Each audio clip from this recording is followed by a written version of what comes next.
po. Attorney, unang-una po at nakita po natin na milyon na ang dumalo doon mismo sa pagpapalabas po ng damdamin at sa loobin natin po mga kababayan hinggil nga po dito sa lumalaganap po na korupsyon sa ating pong gobyerno. Sa point of view po ng isa pong political analyst, ito po ba ay naging epektibo po at makita po natin na may mga pagbabago na mangyayari po sa ating pong gobyerno kontra korupsyon?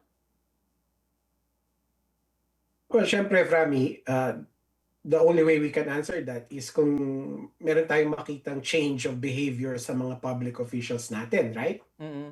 But wala akong kumpiyansa na mangyayari yon kasi isang rally lang yun eh. Nangyari kahapon, di ba? I mean, isang araw lang. Right? Mm-hmm. Marami nga nag-attend, no? At napakita nila yung kanilang galit. Pero sa karanasan kasi natin, Frami, and also yung observations natin sa mga nangyayari sa ibang bahagi ng mundo, matitinag lang ang mga may kapangyarihan o yung mga nasa gobyerno kung talagang sustained yung mass action. No? Meaning to say, hindi lang isang araw. Mm-hmm. So kung isang araw lang yung rally, kasi nga, ganun yung nangyari, di ba? Kahapon, pagdating ng gabi, nag-uwian na yung mga tao. Masaya na sila, di ba? Na nakapunta sila sa EDSA, sa Liwasan, sa Menjola, sa kung saan-saan pa. And then, at the end of the day, nag-uwian na. No? So, that's not going to impact or have an impact sa mga public officials natin, sa gobyerno natin. Certainly, syempre, nailabas nila yung galit nila, but as to magbabago ba ang gawain o style ng mga politicians natin based on one day of rally, of mass action, mukhang hindi mangyayari yon. Mm. At iba't iba po nga mga figures ang nakita po natin doon at pa na rin po may mga artista na siya naman pong lumabas para po ipanawagan po ito, attorney.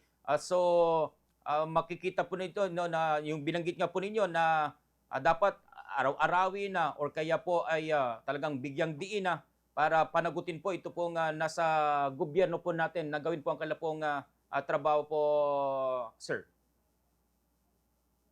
Yeah, no, that's exactly right, no? Pero siguro bigyan ko lang ng onting twist, no, na kasi pag nagra-rally ka, hindi naman mawawala yung problema eh.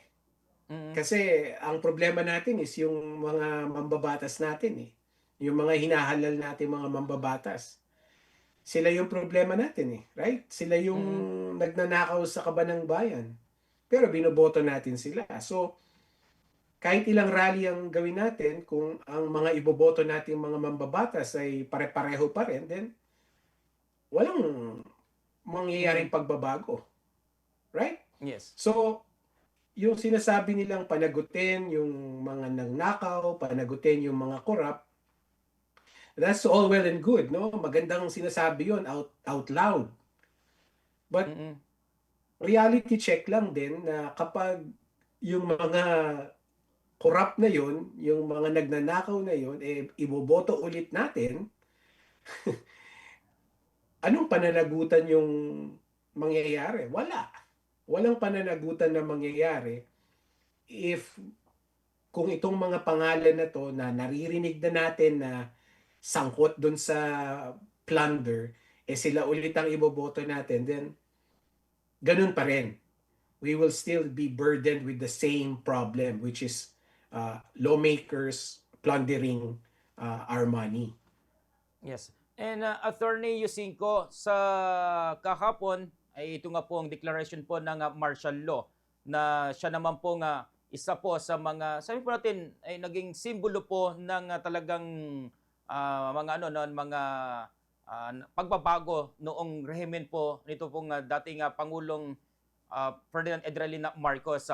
And that day po or kahapon ay may mga ilang po kasing mga nagsasabi po, no, lalong-lalo na may mga babaliktad or kaya po ay may mga ilang pong mag-withdraw ng mga supports na which is hindi nangyari. Ano pong naging basa po niyo dyan, sir? Dahil ito po ba ay dahil sa mga political affiliation or hati ang ating pong mga kababayan Dahil iba po yung mga kaila pong sinisigaw po at iba-ibang kaling sinisigaw, sir? Yes, yes, tama ka, Frami, 100%, no? Kasi yung nangyari kahapon, alam na to beforehand na kahit na ba merong common theme, no, yung anti-corruption ng tema, maraming iba't ibang rallies ang nandoon o nangyari, no? Mm, May kanya-kanya silang mga political agendas. Merong rally na laban ang kanyang pinapakay ay labanan lang ang korupsyon. Meron din naman mga rally na bukod doon pro Duterte. Meron din naman mga nagrarally na bukod doon ay anti-Duterte at anti-Marcos din. So, magulo yung sitwasyon. At dahil magulo yung sitwasyon, syempre, merong mga sektor din sa ating lipunan na gustong mag-take advantage dito.